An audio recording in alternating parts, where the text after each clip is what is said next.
y equals cosine cubed of square root of x. And it might be easier to look at it this way to kind of help us determine what order we need, because this is actually going to be, there's a couple chain rules in here.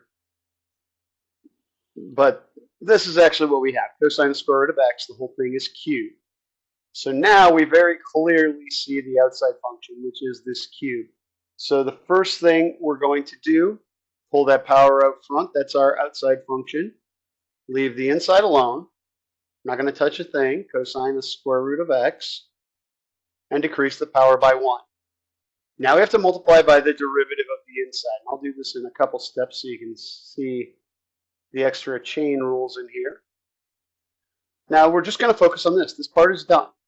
This is also a chain rule because we're doing cosine of more than just x. Now cosine is our outside function. So we have the 3 cosine of square root of x squared. That's not going anywhere. The derivative of cosine is negative sine. We leave the inside alone, so square root of x. And now we have to multiply by the derivative of square root of x. Just as a reminder, square root of x is x to the 1/2. So let's do it with a power rule, and then we'll put everything back together at the end.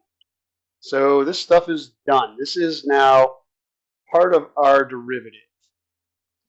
The negative sine of square root of x. And now we'll do this derivative, which is 1/2 by our power rule, x to the negative 1/2. Okay, so now let's clean this up a little bit and put radicals back just to get it a little more simplified look. We got a negative. I'm going to throw that out front. What's in the numerator?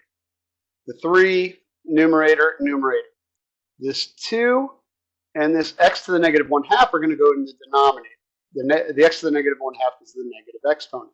So we have 3 cosine of square root of x. I moved the negative out front, so I just have the sine of square root of x to deal with now. What goes on bottom? Well, basically what I'm doing is I'm leaving the 1 up in the numerator and I'm putting the 2 in the denominator just so I don't have a fraction in a fraction.